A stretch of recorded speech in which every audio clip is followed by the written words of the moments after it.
Ramesses II, or Ramses, born c. 1303 BC, died July or August 1213 BC, reigned 1279 to 1213 BC, also known as Ramesses the Great, was the third pharaoh of the 19th dynasty of Egypt. He is often regarded as the greatest, most celebrated, and most powerful pharaoh of the Egyptian Empire. His successors and later Egyptians called him their great ancestor. Ramesses II led several military expeditions into the Levant, reasserting Egyptian control over Canaan. He also led expeditions to the south, into Nubia, commemorated in inscriptions at Beit el-Wali and Gurf Hussein. At age 14, Ramesses was appointed prince regent by his father Seti I.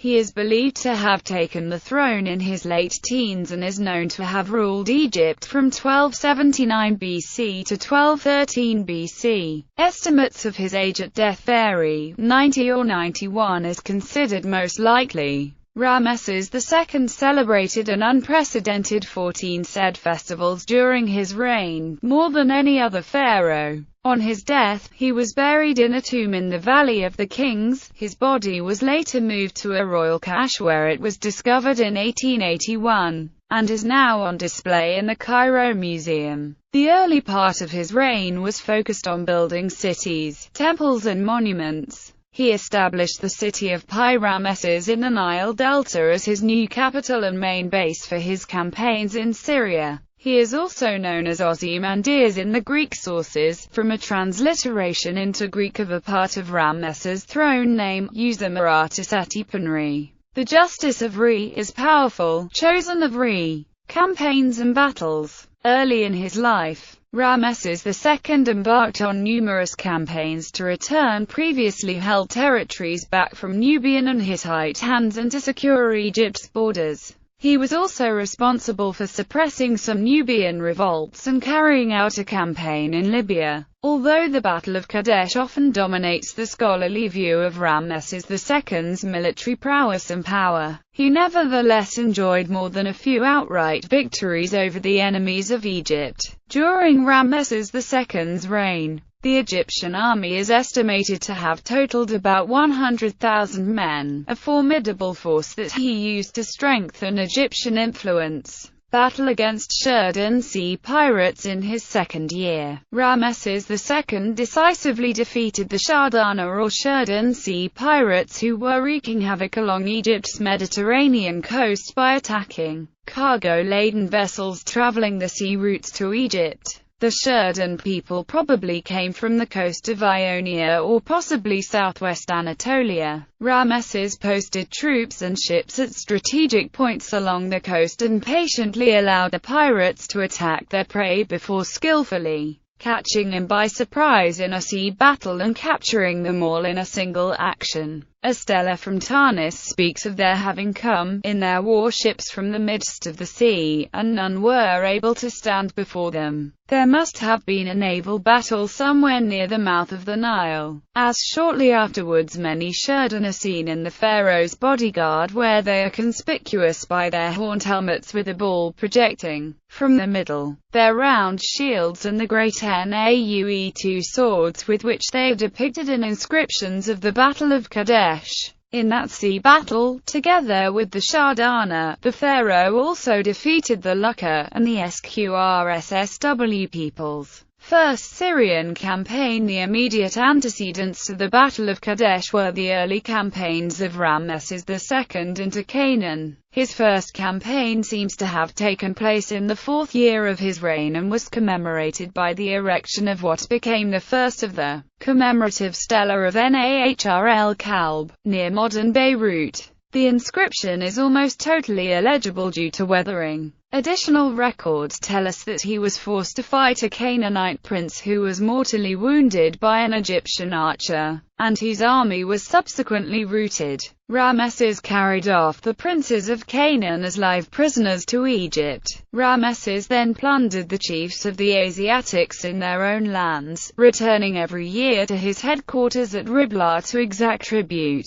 In the 4th year of his reign, he captured the Hittite vassal state of Amurru during his campaign in Syria. Second Syrian campaign. The Battle of Kadesh in his fifth regnal year was the climactic engagement in a campaign that Ramesses fought in Syria, against the resurgent Hittite forces of Muwatalise. The pharaoh wanted a victory at Kadesh both to expand Egypt's frontiers into Syria and to emulate his father Seti I's triumphal entry into the city, just a decade or so earlier. He also constructed his new capital, Ramesses, where he built factories to manufacture weapons, chariots, and shields, supposedly producing some 1,000 weapons in a week, about 250 chariots in 2 weeks, and 1,000 shields in a week and a half. After these preparations, Ramesses moved to attack territory in the Levant which belonged to a more substantial enemy than any he had ever faced before, the Hittite Empire. Ramesses' forces were caught in a Hittite ambush and outnumbered at Kadesh when they counterattacked and routed the Hittites, whose survivors abandoned their chariots and swam the Orontes River back to the safe city walls. Ramesses, logistically unable to sustain a long siege, returned to Egypt. Third Syrian campaign. Egypt's sphere of influence was now restricted to Canaan while Syria fell into Hittite hands. Canaanite princes, seemingly encouraged by the Egyptian incapacity to impose their will and goaded on by the Hittites, began revolts against Egypt. In the 7th year of his reign, Ramesses II returned to Syria once again. This time he proved more successful against his Hittite foes. During this campaign he split his army into 2 forces. One was led by his son, Amun-Herkhepeshef, and it chased warriors of the Shasu tribes across the Negev as far as the Dead Sea, and captured Edom-Sai. It then marched on to capture Moab. The other force, led by Ramesses, attacked Jerusalem and Jericho. He, too, then entered Moab, where he rejoined his son.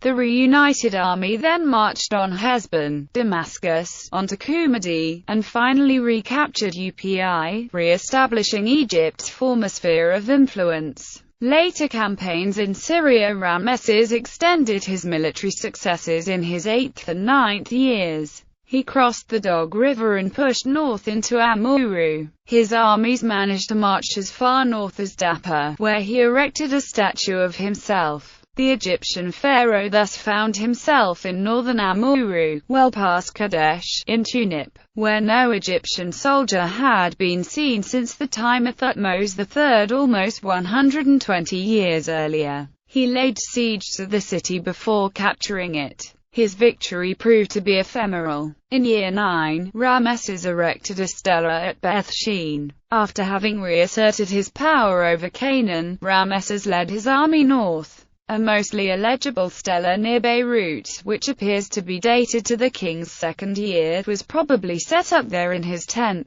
The thin strip of territory pinched between Amurru and Kadesh did not make for a stable possession. Within a year, they had returned to the Hittite fold, so that Ramesses had to march against Dapur once more in his 10th year. This time he claimed to have fought the battle without even bothering to put on his corselet until 2 hours after the fighting began. 6 of Ramesses' sons, still wearing their side locks, took part in this conquest. He took towns in Retenue, and Tunip in Naharin, later recorded on the walls of the Ramesseum. This second success here was equally as meaningless as his first, as neither power could decisively defeat the other in battle. Peace treaty with the Hittites. The deposed Hittite king, Ramesses III, fled to Egypt, the land of his country's enemy. After the failure of his plots to oust his uncle from the throne, Hattusili III responded by demanding that Ramesses II extradite his nephew back to Hatti. This demand precipitated a crisis in relations between Egypt and Hatti when Ramesses denied any knowledge of Mursili's whereabouts in his country, and the two empires came dangerously close to war. Eventually, in the 21st year of his reign, Ramesses decided to conclude an agreement with the new Hittite king, Hattusili III, at Kadesh to end the conflict. The ensuing document is the earliest known peace treaty in world history. The peace treaty was recorded in two versions, one in Egyptian hieroglyphs, the other in Akkadian, using cuneiform script. Both versions survive. Such dual language recording is common to many subsequent treaties. This treaty differs from others, in that the two language versions are differently worded. While the majority of text is identical, the Hittite version says the Egyptians came, suing for peace, and the Egyptian version says the reverse. The treaty was given to the Egyptians in the form of a silver plaque, and this pocketbook version was taken back to Egypt and carved into the Temple of Karnak.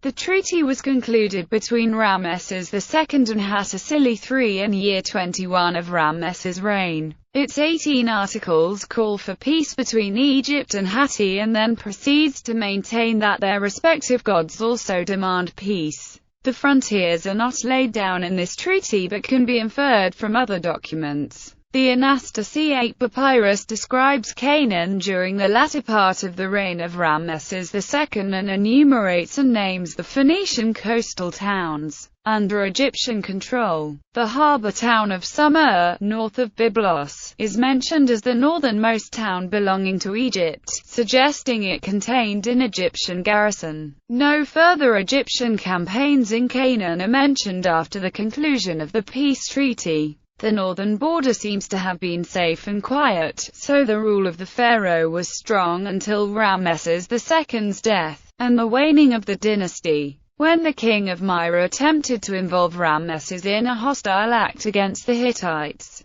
the Egyptian responded that the times of intrigue in support of Ramesses III had passed. Hattusili III wrote to Kadashman-Enlil II, king of Karduniash, in the same spirit, reminding him of the time when his father, Kadashman-Turgu, had offered to fight Ramesses II, the king of Egypt. The Hittite king encouraged the Babylonian to oppose another enemy, which must have been a king of Assyria whose allies had killed the messenger of the Egyptian king. Hattusili encouraged Kadashman-Enlil to come to his aid and prevent the Assyrians from cutting the link between the Canaanite province of Egypt and Ramesses III, the ally of Ramesses. Campaigns in Nubia. Ramesses II also campaigned south of the First Cataract into Nubia. When Ramesses was about 22, two of his own sons, including Amenhotep, accompanied him in at least one of those campaigns.